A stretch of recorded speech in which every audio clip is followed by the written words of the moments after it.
नमस्कार दोस्तों, logical Hindu YouTube channel में आपका स्वागत है। आज की कहानी का नाम है मौत का पुजारी। बनारस की वह शाम कुछ खास थी। उस सुहानी शाम में सूरज धीरे धीरे गंगा में उतर रहा था। ऐसा लग रहा था मानो वह भी गंगा में डुबकी लगाना चाहता है। हम बनारस के घाटों पर टहल रहे थे। हमारी निगाहें किसी को ढूंढ रही थी। अंधेरे के साथ साथ हम 80 घाट से राजघाट की तरफ बढ़ रहे थे। शहर की रोशनी गंगा में तैर रही थी। थोड़ा आगे बढ़ने पर हमने गंगा के किनारे टिमटिमाते दिए देखे और सहसा कानों में श्लोक गूंजने लगते हैं। यह दशाश्वमेध घाट पर हो रही गंगा की आरती का दृश्य था। जीवन के संघर्ष और अध्यात्म का अद्भुत मेल, एक अलौकिक दृश्य, एक दिव्य अनुभूति। यह घाटों पर आने वाला हर आदमी अपने आप में एक दर्शन है। उनके पास जीवन के हर गूढ़ रहस्यों के सरल जवाब हैं। हम उनसे मिलते हुए, बतियाते हुए ऐसी जगह पर पहुंचते हैं जहां जीवन की उस सच्चाई से हमारा साक्षात्कार होता है जिसे मृत्यु कहते हैं।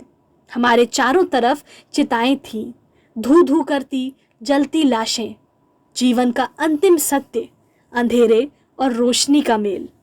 हम हरिश्चंद्र घाट पर थे। अगर आपको सत्यवादी राजा हरिश्चंद्र की कहानी याद होगी तो यह वही शमशान घाट है जहां हरिश्चंद्र को अंतिम संस्कार के लिए लाया गया था और डोम ने बिना कर लिए उनके अंतिम संस्कार से इनकार कर दिया था। यहाँ आकर हमारी तलाश पूरी होती है। हरिश्चंद्र घाट पर हमारी मुलाकात हिंदू धर्म के उस सबसे अजूबे प्राणी से होती है जिसे अघोरी कहा जाता है।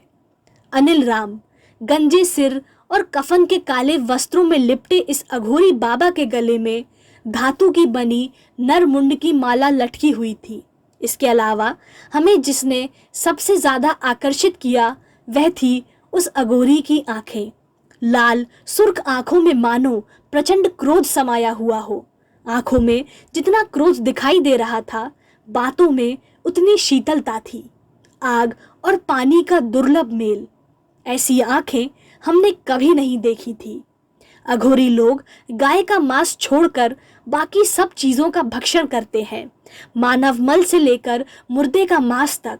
अनिल राम से बात करते हुए हम थोड़ा नर्वस हो जाते हैं, लेकिन फिर भी हमने अनिल राम के साथ घंटों शमशान पर बैठकर उनसे ढेरों ऐसे सवाल किए जिनका उत्तर हर कोई जानना चाहता है।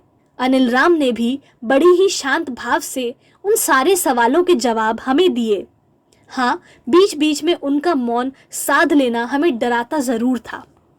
अघोर पंथ के बारे में अनिल राम हमें बताते हैं कि अघोर का अर्थ होता है सरल, और सरल बनना बड़ा ही कठिन है।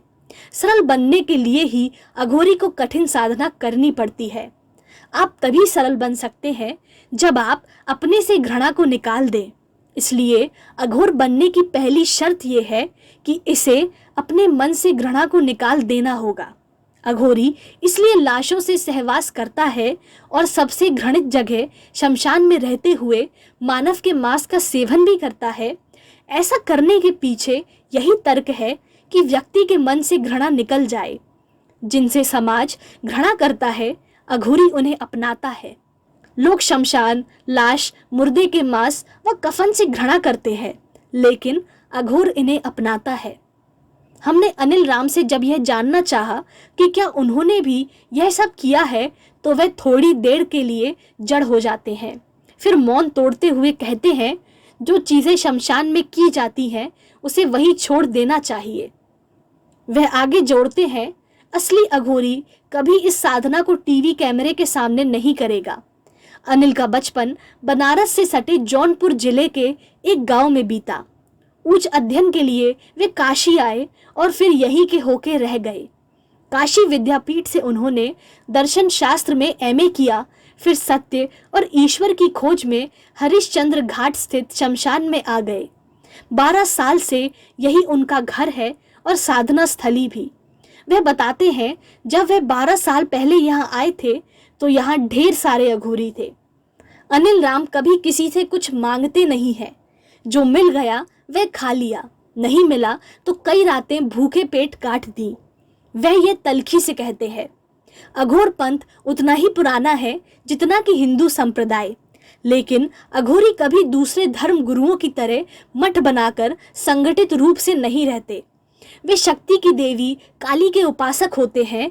और रही बात प्रचार प्रसार की, तो अघोरी इससे कोसों दूर रहता है। बनारस में अघोरियों के प्रति सम्मान दिखाई देता है। इनकी सिद्धियों और दैवी शक्तियों के बारे में तमाम कहानियां सुनने को मिल जाती हैं।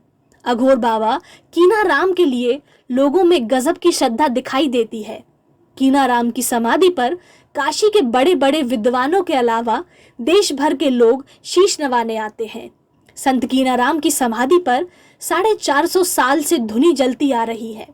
बनारस के शमशान घाट पर जो भी मुर्दे जलाए जाते हैं, उनमें से हर एक की चिता से 5 लकड़ी निकालकर यहाँ लाई जाती है, जो धुनी के काम आती है। बाबा कीनाराम के बारे में मान्यता है कि भगवान शिव ने उन्हें कई सिद्धियां प्रदान कर रखी थी। अनिल राम भी बाबा कीनाराम की शक्तियों के बारे में हमें एक कहानी सुनाते हैं। एक बार एक और प्रसिद्ध अघोरी बाबा कालू राम गंगा के घाट पर एक मुर्दे की खोपड़ी को खाना खिला रहे थे, लेकिन अचानक मुर्दे की खोपड़ी ने खाना खाना बंद कर दिया। कालू राम को आभास हो गया कि कोई और अघोरी भी पास में है। कीनाराम कालू राम के पास गए और पूछा कि यह क्या कर रहे हो, लेकिन कालू राम के कोई जवाब ना देने पर कीनाराम ने उनसे कहा, यह लाश नहीं, कोई जीवित आदमी है। जवाब में कालू राम ने गुस्से में कीनाराम से कहा, अगर ये लाश नहीं है तो तुम इसे अपने पास क्यों नहीं बुला लेते हो। कीनाराम ने मुर्दे को राम खिलावन के नाम से पुकार लगाई और देखते ही देखते वह मुर्दा उठकर खड़ा हो गया।